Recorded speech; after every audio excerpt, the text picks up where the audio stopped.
દેશ વિદેશમાં વસતા મારા વાલા દર્શક મિત્રોને મનહર પટેલના જય ભગવાન.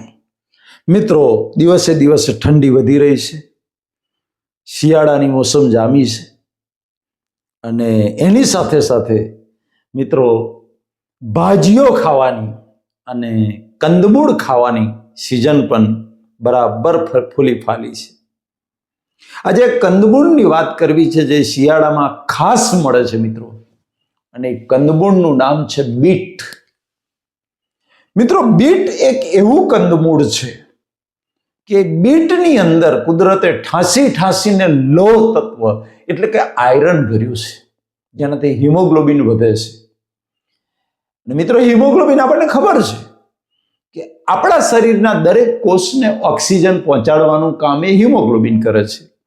જેટલો ઓક્સિજન વધારે પહોંચે, જેટલું હિમોગ્લોબિન વધારે, એટલો કોષને ઓક્સિજન વધારે મળે, અને ઓક્સિજન જેટલો વધારે મળે એટલી દરેક કોષનું જે પોષણ જે છે એમાંથી જે કેલેરી બળે છે અને એના જે ઉર્જા પેદા થાય છે એ ઉર્જા, એ કેલેરી દરેક કોષને પૂરતા પ્રમાણમાં મળી રહે છે, જેનું પરિણામ એ આવે છે કે આપણી ઇમ્યુનિટી સિસ્ટમ, રોગ પ્રતિકારક શક્તિ વધારે મજબૂત બને છે. મિત્રો, તો શિયાળાની અંદર બીટ જે છે એ તમે બીટનો રસ પણ પી શકો, અથવા તો બીટનો સલાડ તરીકે તમે ઉપયોગ કરો, અને બંને ટાઈમ જમતી વખતે થોડું બીટના 2-4 ટુકડા ખાઈ શકો છો, અને એ રીતે આપણે રોગ પ્રતિકારક શક્તિ પણ વધારી શકીએ છીએ. બીજું છે, બીટની અંદર બીપી ડાઉન કરવાનો ગુણ છે.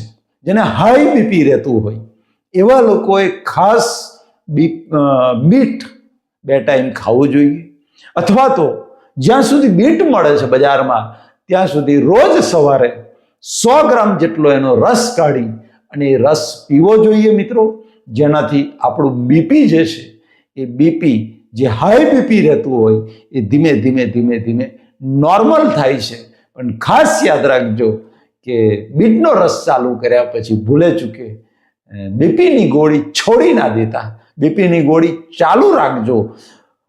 બીટનો રસ જે છે એ એક તમારું બીપીને ડાઉન કરવામાં સપોર્ટ કરશે, પણ એલોપેથી ગોળી બીપીની ગોળીને બંધ કરવાની ભૂલ ક્યારેય ના કરશો. એને ચાલુ રાખજો, પણ ભવિષ્યમાં તમારે એ બીપીની ગોળી જે ચાલુ છે એનાથી શક્ય છે કે તમે રોજ જો બીટનો રસ પીશો તો એ સ્ટેબલ થશે, તમારે વધારે પાવરની બીપીની ગોળી લેવાની જરૂર નહીં પડે.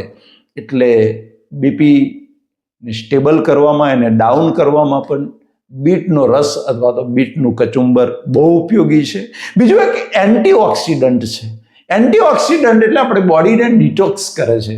અંદર જે કંઈ કચરો છે, વિષાક્ત દ્રવ્યો છે, એને બહાર કાઢવાનું કામ એ બીટ કરે છે. બીટમાં મિત્રો ફાઈબર છે, એટલે ડાયજેશન સિસ્ટમને પણ પાવરફુલ કરવાનું કામ કરે છે. આંતરડામાં જે ચોટેલો કચરો છે એને ખેંચીને બહાર કાઢવાનું પણ કામ કરે છે. તો આટલા બીટના ગુણો છે. મિત્રો, શિયાળામાં જ્યાં સુધી બીટ મળે ત્યાં સુધી બીટને ખાવાનું રાખશું. ઘરના બધા જ સભ્યો, બાળકોને પણ ખાસ બીટ ખાય, કારણ કે એમને તો વધારે આયરનની જરૂર છે, હિમોગ્લોબિનની જરૂર છે. એટલે મિત્રો, બધા જ સભ્યો બીટ કોઈને કોઈ કચુંબરની રીતે એનું તમે બીટનું શાક પણ બનાવી શકો છો બાફીને, અથવા તો એનો રસ બનાવીને પણ તમે પી શકો છો. એમાં તમે મરી પાવડર છે, સિંધવ મીઠું છે, જીરું પાવડર છે, એવું નાખો અને એ નાખીને પણ તમે રસ પી શકો છો. તો મિત્રો, આવો શિયાળાની અંદર આપણે આપણી તંદુરસ્તી વધારવા માટે, આરોગ્ય સુધારવા માટે બીટનો રસ, કોઈ પણ રીતે બીટનો રસ પીએ, બીટનું કચુંબર ખાઈએ. પરમપિતા પરમાત્મા મારા વાલા દર્શકોને લાંબુ નિરોગી આયુષ્ય આપે, હૃદયથી પ્રાર્થના. મનહર પટેલના જય ભારત, જય હિન્દ, જય ગુજરાત.